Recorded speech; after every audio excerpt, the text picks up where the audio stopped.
All right, so last time, is today some event? Is some event today? Or why is it so sparse? Is there a reason? Sorry?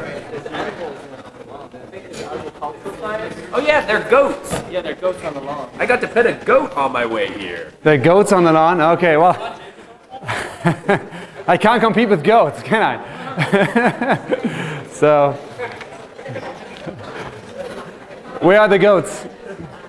Just outside of the... It's actually right outside of Goldwyn Smith, pretty much, in the... Okay, all right.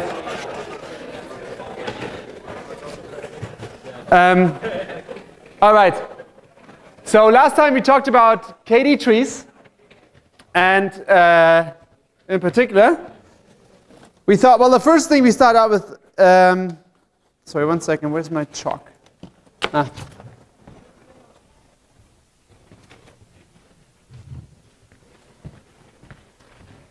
So we built this decision tree, like repeatedly splits the data in half. And so we said, well, if you use this to do nearest neighbor classification, then one thing you could do is, you could actually, it doesn't really matter if you have the exact nearest neighbor as long as you have it approximately, because ultimately you're not interested in what exactly is your nearest neighbor. You're interested in what is the label of the nearest neighbor. So if you get the, one removed or something, it probably doesn't make much of a difference. So we could speed up the algorithm a lot if you just go down the tree and then just only do a nearest neighbor search in that leaf. And so that was the first approximation. That's called approximate nearest neighbors. Then we said, well, wait a second. If we do this, right, if I only search for nearest neighbors in here, well, imagine we have the scenario that all the points in here actually are crosses. Then I don't have to do a nearest neighbor search, because the only thing I'm interested in is, what is the label of my nearest neighbor? Well, I know the label of my nearest neighbor inside this box. Without even finding the nearest neighbor, it's a cross, right? It's positive. So one thing you could just do is, instead of actually doing the nearest neighbor search, you just associate a label with each one of these, right? Something like this. And that's essentially where decision trees start. So I just have 3 slides here on decision trees. And just to get you guys started, so I want to go back to the problem that we've seen before. It's a very important problem in the real world. It's, is your date good or evil psychopath? And the training data set, once again, are superheroes. So we have good superheroes that are all psychopaths, and bad superheroes who are also psychopaths. So here are my feature set. I think I got it right this time. I think last time someone found a mistake, but I think... So we have the features. Do you wear a mask? Do you have a cape? Do you wear a tie? Do you have ears? So I removed the feature if you wear your underpants outside your pants. And so the first 3 are good. The next 3 are evil. And these here are my test cases. So these 3 I'm not sure about. Batgirl, the Riddler, and this is your date. And you would like to know, is he or she evil? And instead of naive Bayes this time, what I would like to do is build a decision tree. And here's a decision tree. So basically, first thing I say, does the person smoke? Yes or no? And if the person smokes, then I say, do you have ears? Well, ears, I mean pointy ears, I guess. Most people have ears. And if I say, if the person does not smoke, then it comes down to, does the person wear a mask? If no, then, well, people who don't smoke and don't wear a mask are usually evil.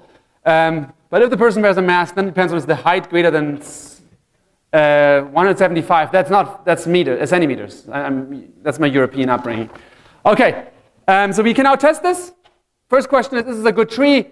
Would it misclassify anybody? So maybe just take a look, and you and your neighbor see if this is consistent. That means, do I get everybody right? You can feel free to discuss it with your neighbor. I give you a minute.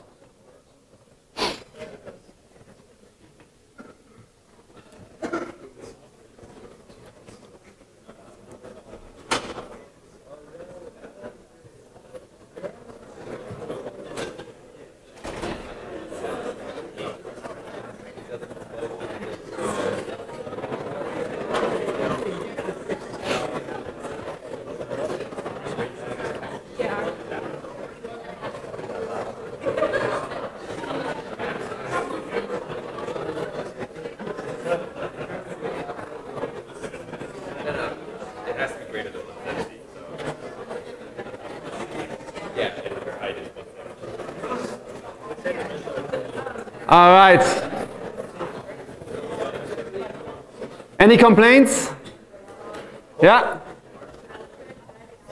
Alfred, that's right. Poor Alfred, right? Always been a loyal friend. And we say he's evil. Let's just test this. So we put all the people in there. We check who smokes and who doesn't smoke.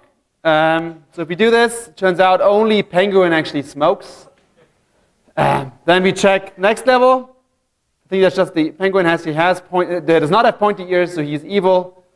Then we have all these other guys who wears a mask, who doesn't wear a mask. Turns out Joker and Alfred don't wear a mask, right? So here we have our misclassification. Alfred actually turns out is good, but he classified as evil. Now we have the remaining ones. That's, I think, Batman, Robin, and the Catwoman. And turns out the Catwoman is a little smaller, so she's evil. But we get Alfred wrong, right? So, of course, what we showed last time is you can actually always get a consistent tree, right? And that's important. You could split here again. Get any idea how we can split again to make this correct?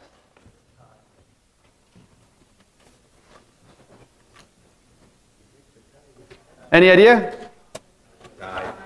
Tie, for example, right? That's right. So the tie then would be, if you wear a tie, then it would be good. Otherwise, it would be evil, and then you split again, right? So, and we derived this last time. As long as we don't have two identical points who have different labels, you can always keep splitting until you get everything right, right? Now, it turns out actually in practice, you know, you can do this. You can keep splitting, and you can make a really, really complicated tree that always gives you 0% testing error. But it turns out that's actually not typically what you want to do. Any idea why you may not want to do this?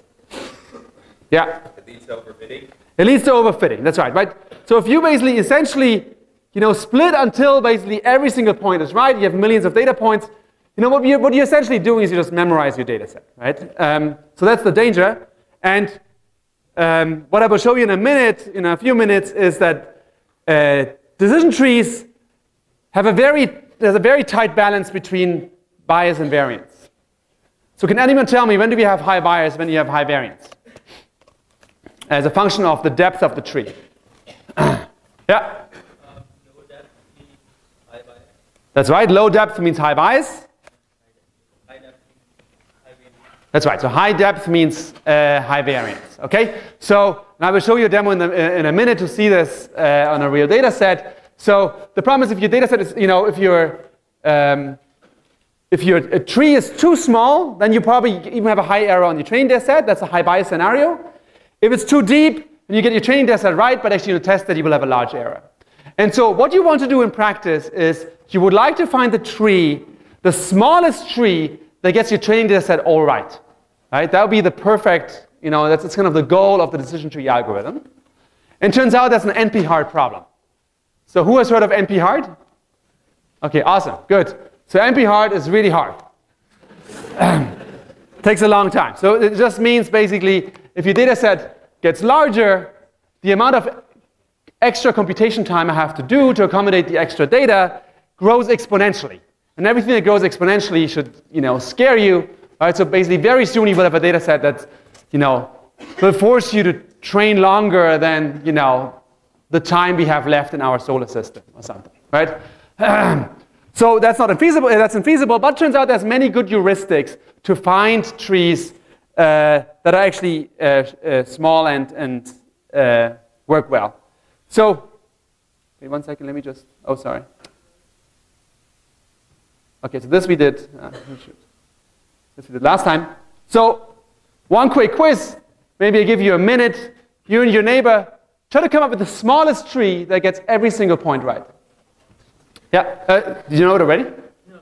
Okay, that's just a question. Yeah. Can you have redundancy in the tree? So, like, if you have ears on the right side of that tree, can you have it like? Oh yeah, you can split on the same feature. The question is, can you split on the same feature multiple times? And the answer is yes, absolutely. All right, so I give you a minute. Try to figure out what's the smallest possible tree that gets every data point right.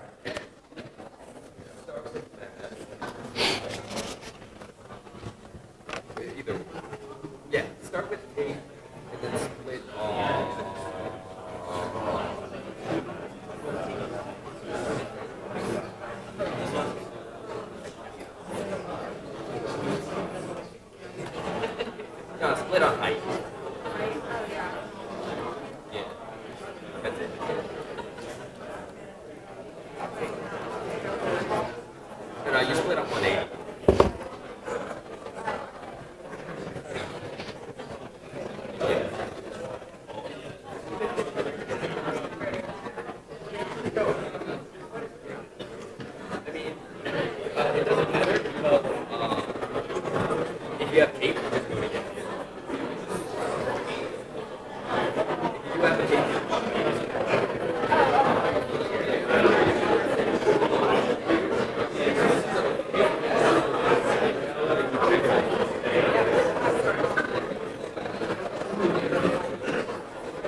Okay, any suggestions?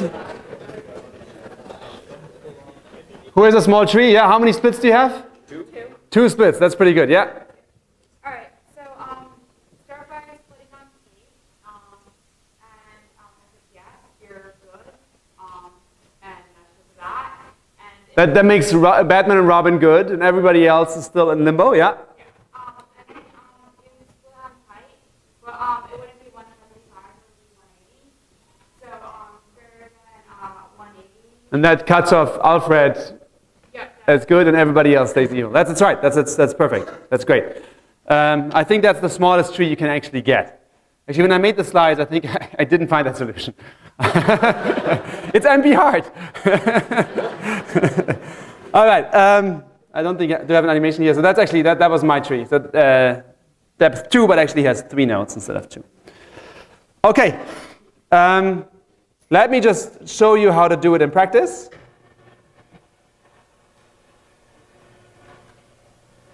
How to actually build that? How to build these trees?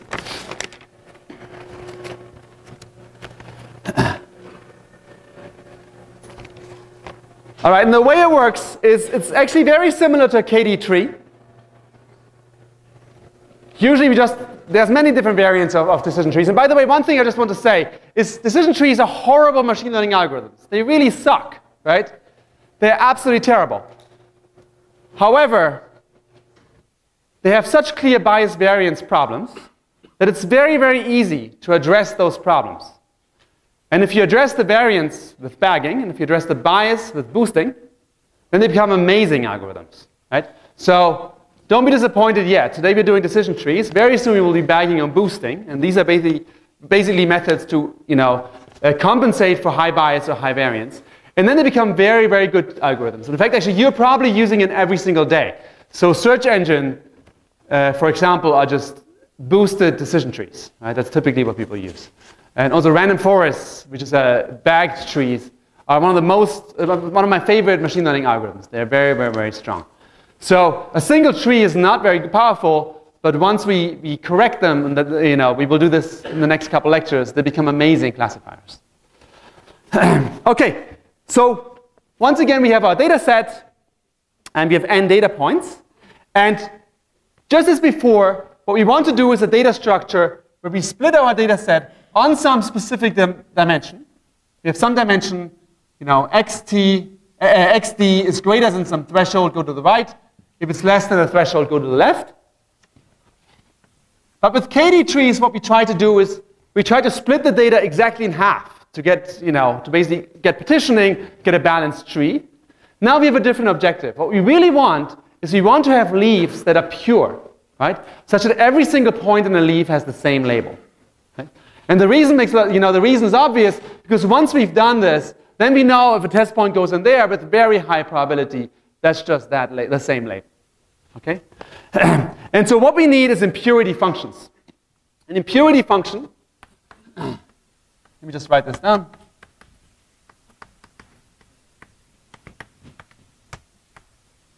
And impurity functions are functions that measure how pure a set is in terms of, for example, the label. Okay? And so what you want is that basically, you want to have high purity. That means every single point in that data set has the same label. The first impurity that I just want to mention, I think it's less commonly used, but it's still quite popular, is the Gini impurity. And the Gini impurity, I don't know if you guys have heard of the Gini index. So the Gini index is something very similar. It's an index that people compute to measure, for example, how uneven is a society, how uneven is the income distribution in a certain country. That's not the same thing as the Gini index, Gini impurity. So it's invented by the same mathematician. His name was Gini. And he had the Gini coefficient and Gini impurity. Okay, the idea is very, very simple. The idea is you basically say, for a set of data points, let's call this my set. This could be the set in a certain leaf.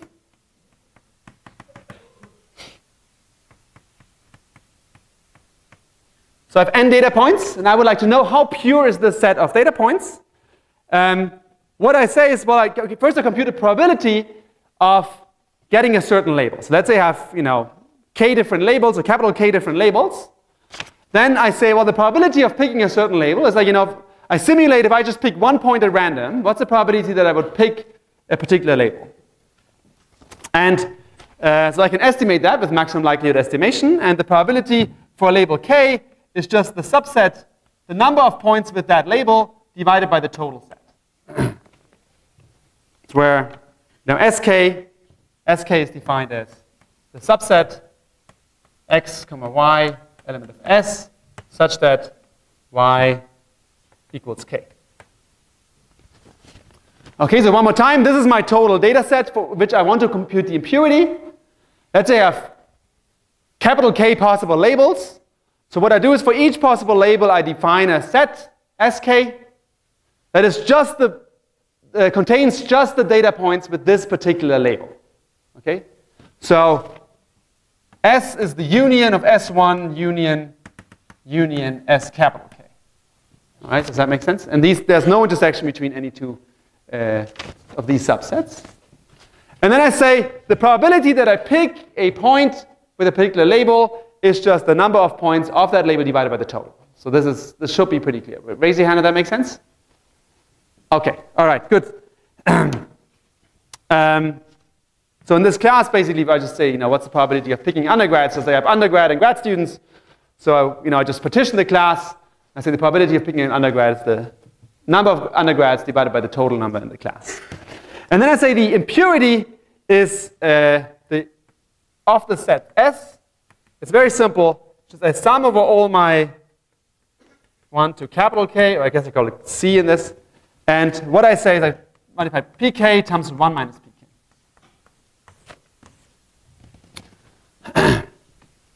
So I go over every single class, and I multiply the probability of picking someone of that class times the probability of not picking someone of that class. And when you think about this a little bit, like let's say we have, the two-dimensional, the case with two classes, right? And this is exactly the probability of picking class 1 times the probability of picking class 2. And that's just a function of, you can just make that a function of probability of class 1. And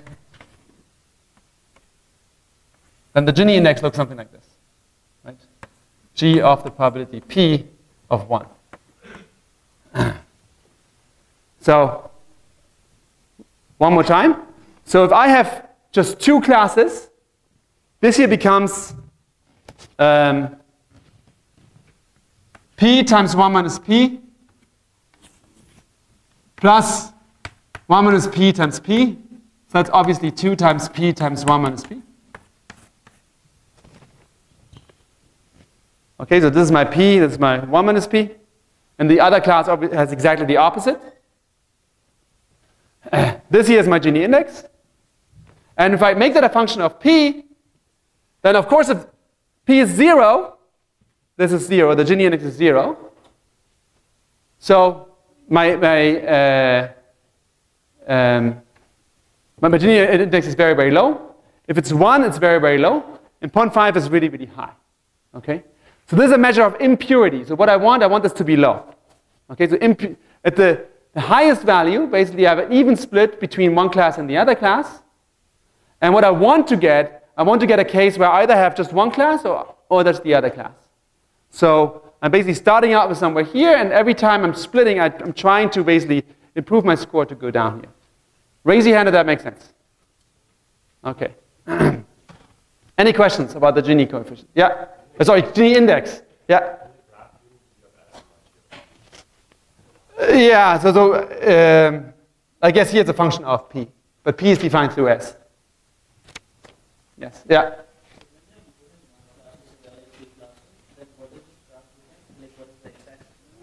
Yeah, so the reason I didn't draw it from more classes is because you can't really draw it from more classes. So it becomes a little more high dimensional, I guess. Right? Because you have more than one parameter. Right? If you have two classes, then I can say the probability of the first class, that's P, and the probability of the other class is therefore determined. if you had 3 classes, then have the probability of the first class, the probability of the second class, and the third class is 1 minus the sum of those 2. Right? So then it becomes a 3-dimensional plot. I'm not good at drawing those. But I mean, it looks very similar, right? It's maximized when they are all the same.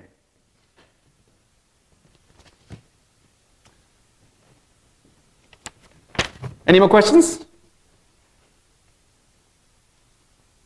So the important thing is an impurity function, all it does, it measures, we have a set, it measures how impure is that set. Okay? And so it should have the highest value when basically all the classes are, equally common, and has a low value when it's dominated by one class. Okay, another one is the entropy. And let me just quickly define to you what the entropy score is. Has anyone heard of entropy in the information sense? Okay, awesome. Oh, wait, you've all heard of it. That wasn't the placement exam. That was a trick question.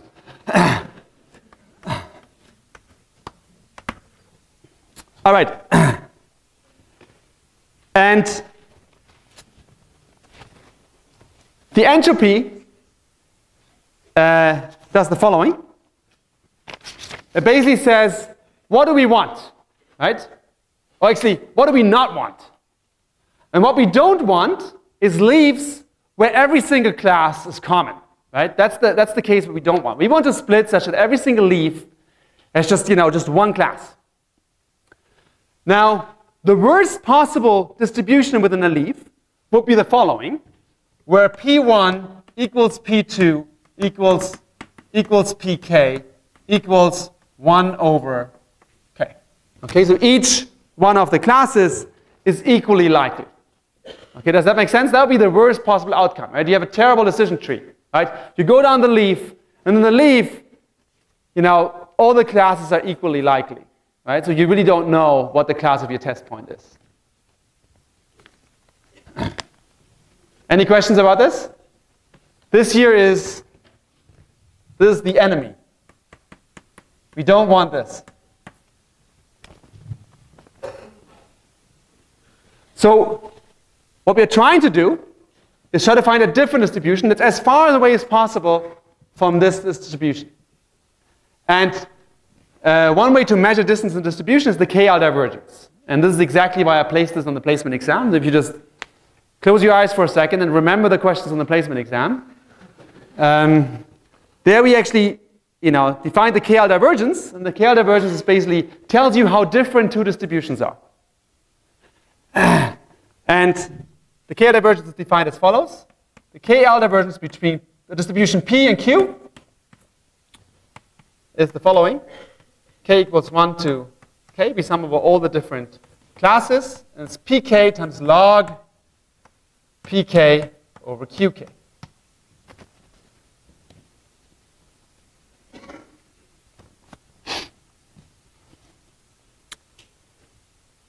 Actually, let me call this here Q. So the evil one is Q. So we'd like to find P's that are really far away from Q. Now think about this for a second. Okay, so P's are probabilities, Q's are probabilities. And for each one of these K events, we have a probability that it happens. They sum to 1, obviously. So what does the KL divergence do? Well, if Pk equals Qk, this here is 1. Log of 1 is 0, right? So then actually they're the same. So that's good. That's a good sanity check, right? And now what's a little less obvious is that this KL divergence is always non-negative, right? So this thing can become negative, right? If Qk is larger than Pk. But then actually this here is small, so the negative values have a small weight. And that was actually what you proved in the placement exam, that this cannot possibly be negative. It's always a non-negative term. Okay, good. So we want to actually maximize this term, where Q is this here. So Q is basically the distribution that we don't want, and we want to say, let's assign P such that it has a very large KL divergence from this horrible case Q, where every class is equally likely. And how do we do this? Well, let's first plug in 1 over c here. Any questions at this point? Yeah? Okay, so we want to find, we build a tree, okay? And what I'm telling you right now is not yet how to build a tree. What I'm telling you right now is how to evaluate if a tree is good or not. This is basically a metric that we're trying to optimize. Right? So in machine learning, we always have a loss function that we're trying to optimize. And once you have such a loss function, then you can basically make the tree to optimize this loss function. So right now, just for a particular leaf node, you have a tree like this, right? And I would like to know for a certain leaf node, is this basically, did we build a good tree or did we build a bad tree? And one thing I'm claiming is it's a bad tree if this leaf has points of all classes evenly, right? Because then we didn't achieve anything, right? That was the case where basically we have the Joker and Alfred here, right? So if now your test point goes in here, well, here it's equally likely that you're good or bad or positive or negative, so you haven't actually achieved anything, right? What you would like to build a tree is that a tree that basically all the leaves are here, all positive, these are all negative or something, these are all positive, and these are all negative, right? These leaves are all pure. Then when a test point falls into a particular leaf, then you know that's the label that I want to predict. Okay, does that make sense? And what I'm giving you now is a function where you stick in a leaf, and all the points of that leaf, that's the set S, and it tells me how pure that leaf is. Right? It basically gives me a number of saying how good a job we did. And if all the points have the same label, then that is 0. And if they all have different labels, then it's larger. And we try to minimize this. And what we will do then is, eventually, basically, if a leaf basically has 0 loss, right, then we just stop. And if it has large loss, then we split again, such that the 2 leaves that we create will each one have lower loss. That's the algorithm, essentially. Any questions about the high-level view?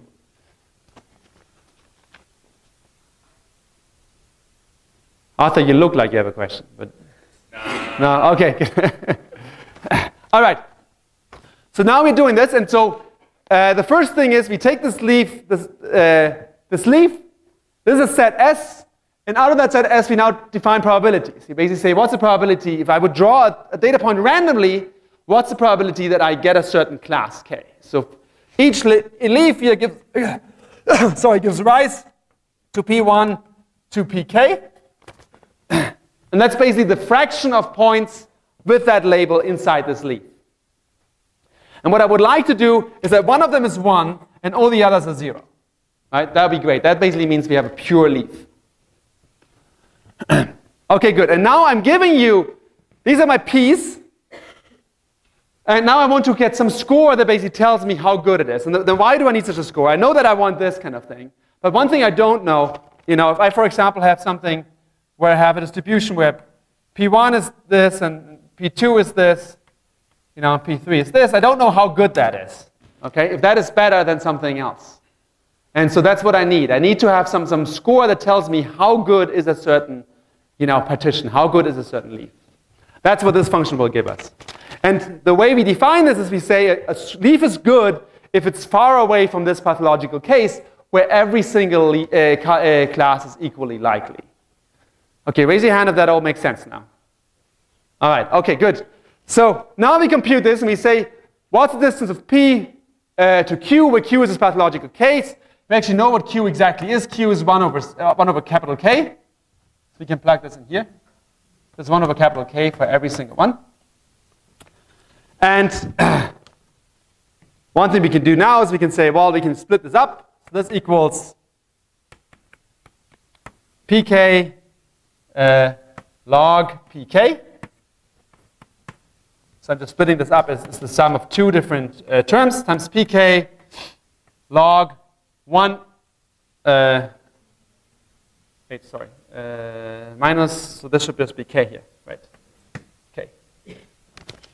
Okay, does this step make sense, going from here to here? All I did is I took a fraction. If you have a fraction inside a log, that becomes a minus. Then I have another fraction that becomes another minus, so that becomes a plus. Plus log k. Raise your hand if you're still with me. Okay, good. Now this here is a constant, right? And so we are summing over all k. Now, this is log k. the sum over pk times log k. Log k here, so it's the capital K. So this does not depend on my little k. I should. So what I can do is I can pull this out. Just back of the envelope calculation. So what I'm getting is that's the same thing as log of k times pk. Can anyone tell me what this is? 1, right? This is 1. So we just get log k here. All right, perfect, good. So we take this out. Very nice. Now, the other thing is that we actually want to maximize this term, right, with respect to our p's. This here is independent of our t's. This is a constant we're always adding. Right? It doesn't make any difference. So when we maximize this score here, that's equivalent to just maximizing this. Right? Because this is no matter what our p's are, this actually is always the same. We're just lifting the whole function. So what we're ultimately maximizing is the following. We're maximizing over p k pk log pk. Now there's one last rule. That is maximization is for losers. So we minimize instead. So we minimize p negative sum over k pk log pk. All right. And that's the negative entropy. Yeah? So why are we minimizing the negative entropy? Like, intuitively, shouldn't we be trying to minimize entropy? Right. Oh, sorry, this is the entropy. Sorry. What, I got it wrong? So with the negative, yeah. You want to minimize entropy. Sorry, yeah. Sorry. Okay. I think there's a negative sign in my notes. Yeah. Okay, good catch. Yes. So entropy is maximized when everything is the same. And what we want to do is we want to minimize the entropy. Right? So we want to kind of, in some sense, create order in the universe. Any questions about this? And please correct this. There's a negative sign in front of the h of s. That's actually wrong. So the h of s actually is negative k pk log p.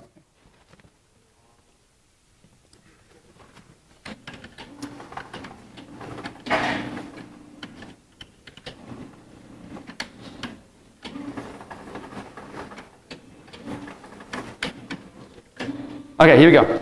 Any questions about entropy?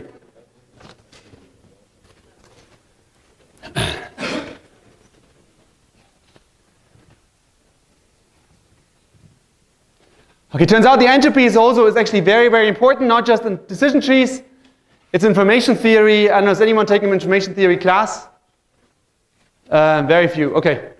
If you basically go into compression, so you can view all of machine learning as just compression.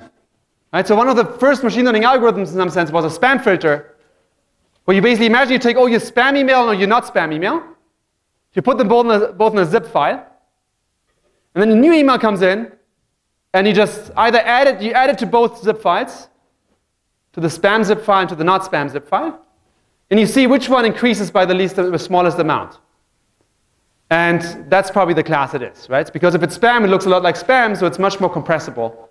And so then you can actually use your spam compressor works better, right? So machine learning is actually very similar to compression.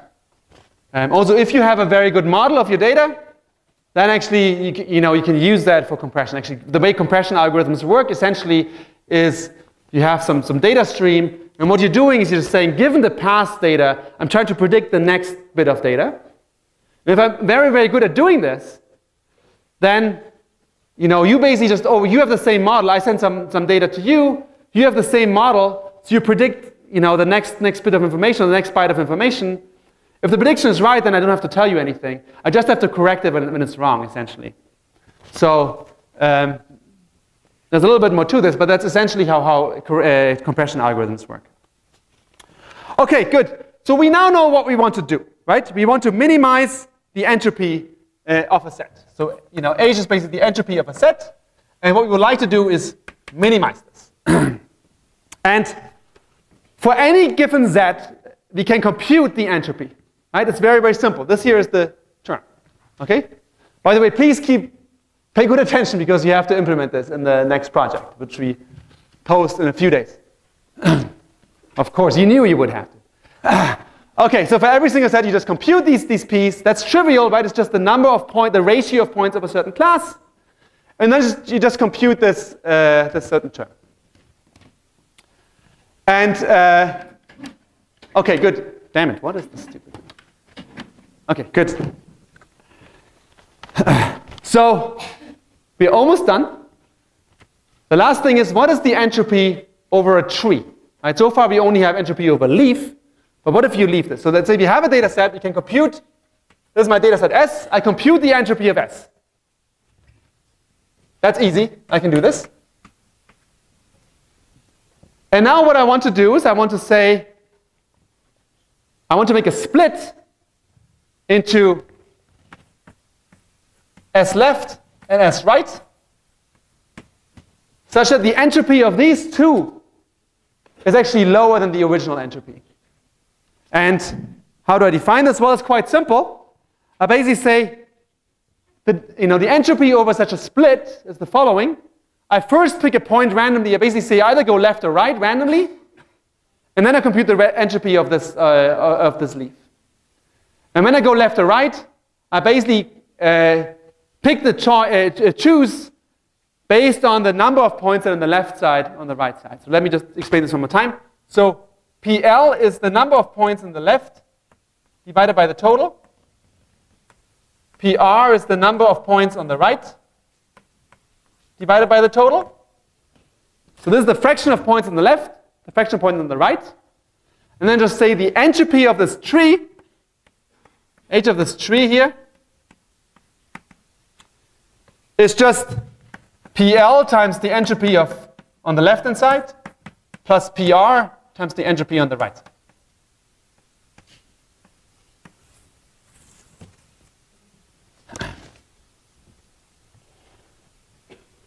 Yeah? So we're just taking a weighted average of the entropy of each tree.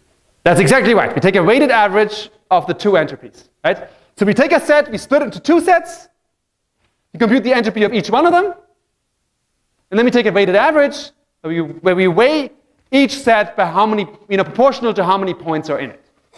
Yeah? If what? If pk is 0, oh, then this here is 0. This trumps that guy. All right, so it's just 0, yeah. Okay, any more questions? So,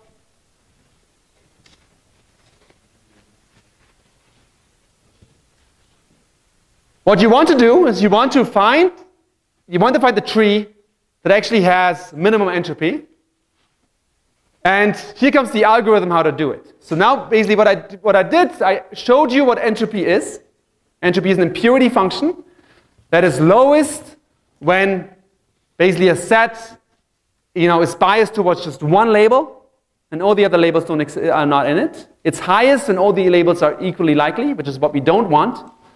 So we start out with such a setting usually, and then what we want to do is we want to reduce the entropy. And we do this by repeatedly splitting the data. We take the data and we split it into two halves, and then we basically now say, okay, now we compute the entropy on this level. Right? That's just the weighted average of these two leaves.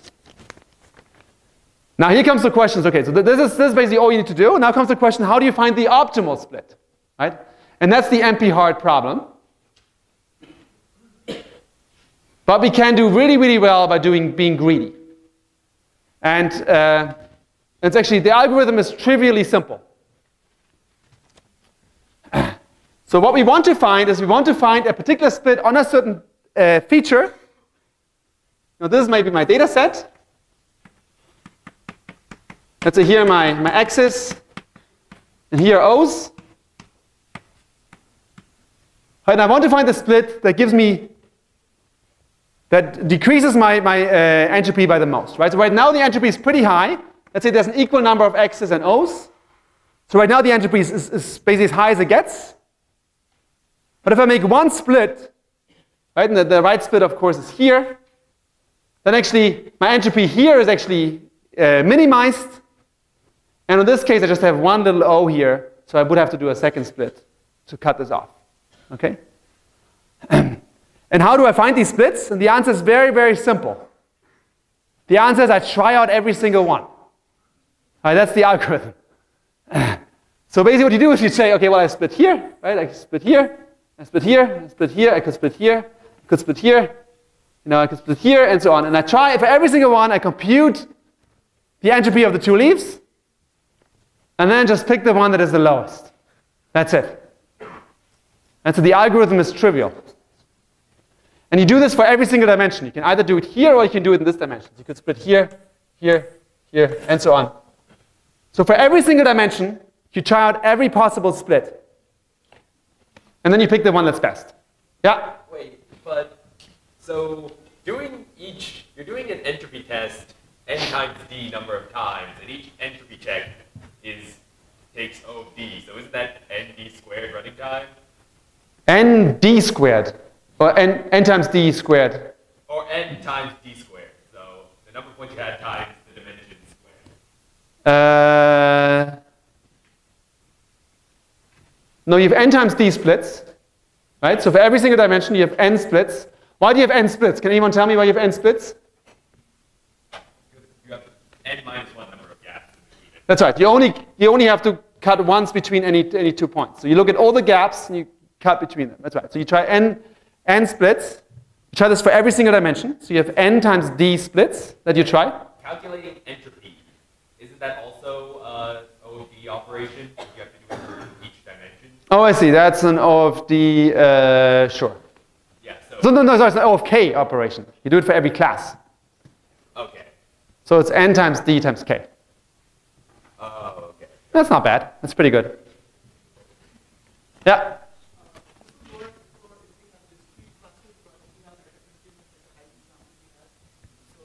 Right. Good question. So the question is, here you're assuming that you have discrete classes. You do a classification problem. What if you have a regression problem? Right? In regression, this wouldn't work anymore. And that's right. Very, very good point. And I didn't quite want to get there yet. So then you just use, for example, the square loss or something. I get to this in a minute. Yes, but you can extend. Actually, in the project, what you primarily have to implement is the regression version. Okay, any more questions? Do you have a question? Sorry? I see. Why? Okay, good question. Why are the splits always axis aligned? Why don't you make them diagonal, right? And people have, of course, done this. And because decision trees were so popular back in the days, there's every single variant, every single thing you can think of, how you could split, people have explored. In practice, axis aligned splits work pretty well. And they are very, very fast to compute. So it typically does not pay off to have non-axis aligned splits. Yeah. That's a good question. But there's pathological cases in which you may want to have non-axis aligned splits. Okay. So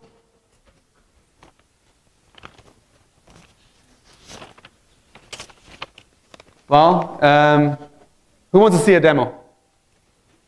All right, let's do it.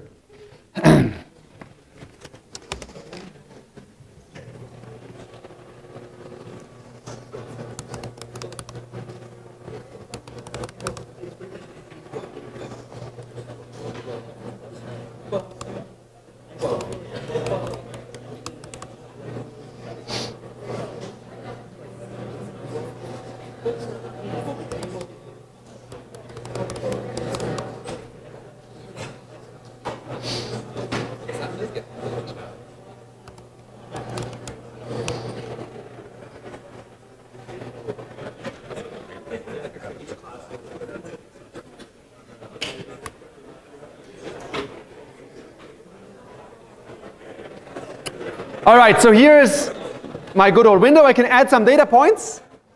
So let me add some positives. Any suggestions for what data set you want to see? Smiley face? Yes, smiley face. Smiley face is always so ill-defined. I don't know what's positive and what's negative. All right. The smile part is negative. The smile part is, oh. I just made it positive, sorry. Okay, so here's my positive, and then I guess we give him freckles or something, or her. Okay, so these are the negative points. And we can now build a tree. And this is what it does. Bam. Right? And so basically it stops pretty quickly. And one thing you can see is very interesting, right? So it doesn't actually care about these this region here, right? So it doesn't have any points here. So this is why decision trees have problems if you don't account for bias and variance, right? So basically tries to find the minimum number of splits, right? And here you can actually cut this whole region here off because it turns out there's all O's. But you guys, of course, know it was a smiley face, so that actually this here would be actually the X's region, right? But this is just what it does. This is actually a very small tree. It's only a couple of splits here. Any other data set? A diagonal data set. So what do you want? Oh, I see. Okay, so he's trying to be really, really mean because he knows the algorithm is axis aligned. He's like, I can show you ID3 tree. All right, here we go. Because actually, when you do this too often, you get actually repetitive stress injury. Carpal tunnel or something. Okay, good. And here we go. Huh?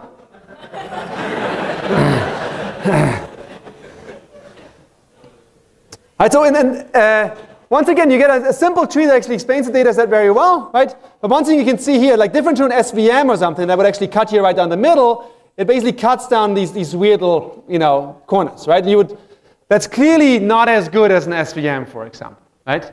But turns out actually decision trees have many, many nice advantages that make it work really, really well in practice. And one of those is, for example, that the features can have any scale, right? Some features can be very large scale or very small scale. This doesn't matter. And in the next few lectures, we will see more. Maybe I show you one last thing. Is here's a data set that I drew from a Gaussian distribution. So this is two Gaussian distributions. These are my positive points. These are my negative points. And here's what I draw now. If I just make a single split, right? I just allowed a single split, and it splits down here. And it basically tries to cut off the positive points. And then, so here, what you see here on the top right is the training error and the testing error both pretty high and pretty close together. So what kind of problem is this? Bias or variance? It's bias, right? So training and testing, very small gap. Training is high. That's a bias problem. Now we make the tree bigger and bigger, right? So they allow 2 splits, 3 splits in this case, 4, right? And we keep going.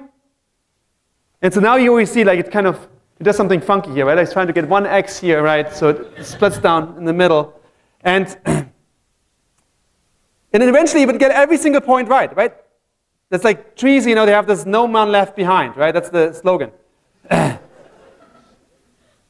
And they keep splitting, but one thing you see is here, the training error keeps going down, right? Merciless, right? You keep splitting until you get every single point right, but it no longer generalizes, right? And the testing error goes up. And the reason why decision trees are problematic is because this sweet spot, right, where you actually have the optimal depth is really, really hard to find. Like in some sense, what you would like to have this region to be large, right? But there's very little wiggle room, right? And what we will do later on is try to make that wider, okay? So in some sense, all you can do is try to forward a depth of 4, and that's the best thing you can do. And then you're already overfitting. All right, we continue on Monday.